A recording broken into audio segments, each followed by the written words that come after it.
mind," said Alice. 3 inches is such a wretched height to be." "It is a very good height indeed," said the caterpillar angrily, rearing itself upright as it spoke. It was exactly 3 inches high. "But I'm not used to it," pleaded poor Alice in a piteous tone. And she thought to herself, "I wish the creatures wouldn't be so easily offended." "You'll get used to it in time," said the caterpillar, and it put the hookah into its mouth and began smoking again. This time Alice waited patiently until it chose to speak again. In a minute or two the caterpillar took the hookah out of its mouth and yawned once or twice and shook itself. Then it got down off the mushroom and crawled away in the grass, merely remarking as it went, "One side will make you grow taller, and the other side will make you grow shorter." "One side of what? The other side of what?" thought Alice to herself. "Of the mushroom," said the caterpillar, just as if she had asked it aloud, and in another moment it was out of sight. Alice remained looking thoughtfully at the mushroom for a minute, trying to make out which were the 2 sides of it, and as it was perfectly round, she found this a very difficult question. However, at last she stretched her arms round it as far as they would go, and broke off a bit of the edge with each hand. "And now which is which?" she said to herself, and nibbled a little of the right-hand bit to try the effect. The next moment she felt a violent blow underneath her chin. It had struck her foot.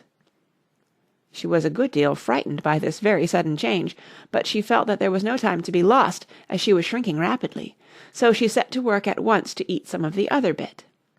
Her chin was pressed so closely against her foot that there was hardly room to open her mouth, but she did it at last, and managed to swallow a morsel of the left-hand bit.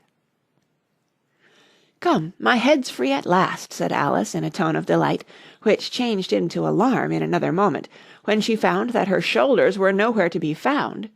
All she could see, when she looked down, was an immense length of neck, which seemed to rise like a stalk out of a sea of green leaves that lay far below her. "What can all that green stuff be?" said Alice. "And where have my shoulders got to? And oh, my poor hands! How is it I can't see you?" She was moving them about as she spoke, but no result seemed to follow, except a little shaking among the distant green leaves.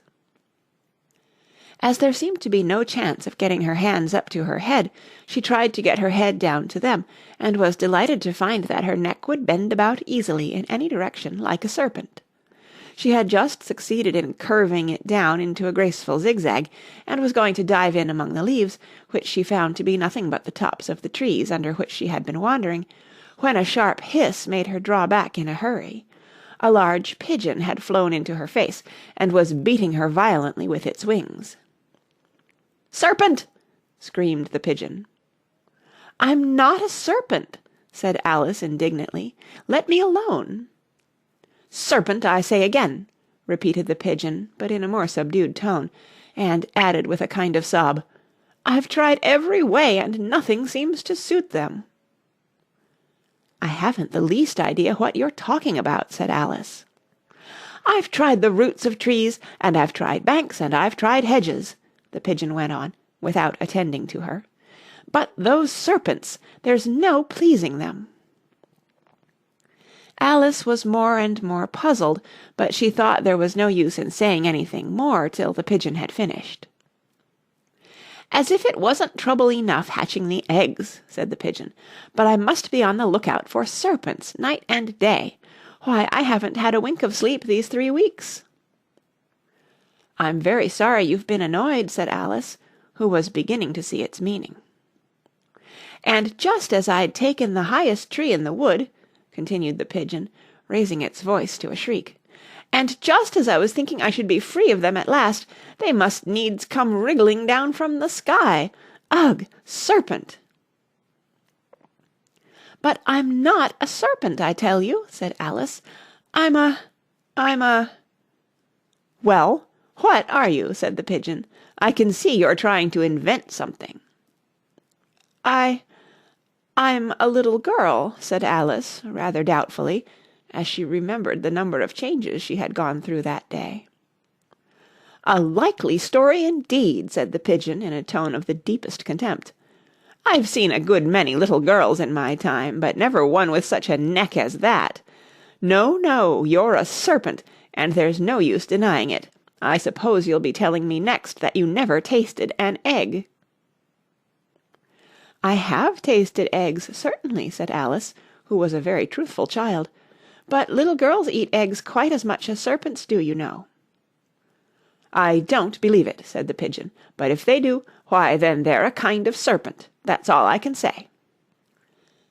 This was such a new idea to Alice that she was quite silent for a minute or two, which gave the pigeon the opportunity of adding, "You're looking for eggs, I know that well enough, and what does it matter to me whether you're a little girl or a serpent?" "It matters a good deal to me," said Alice hastily, "but I'm not looking for eggs as it happens, and if I was I shouldn't want yours. I don't like them raw." "Well, be off then," said the pigeon in a sulky tone, as it settled down again into its nest. Alice crouched down among the trees as well as she could, for her neck kept getting entangled among the branches, and every now and then she had to stop and untwist it. After a while she remembered that she still held the pieces of mushroom in her hands, and she set to work very carefully, nibbling first at one and then at the other, and growing sometimes taller and sometimes shorter, until she had succeeded in bringing herself down to her usual height. It was so long since she had been anything near the right size that it felt quite strange at first, but she got used to it in a few minutes, and began talking to herself as usual. "Come, there's half my plan done now. How puzzling all these changes are! I'm never sure what I'm going to be from one minute to another. However, I've got back to my right size. The next thing is to get into that beautiful garden. How is that to be done, I wonder?" As she said this, she came suddenly upon an open place, with a little house in it about 4 feet high. "Whoever lives there," thought Alice, "it'll never do to come upon them this size. Why, I should frighten them out of their wits." So she began nibbling at the right-hand bit again, and did not venture to go near the house till she had brought herself down to 9 inches high. End of Chapter 5. Read by Kara Schallenberg. March, 2010, in San Diego, California.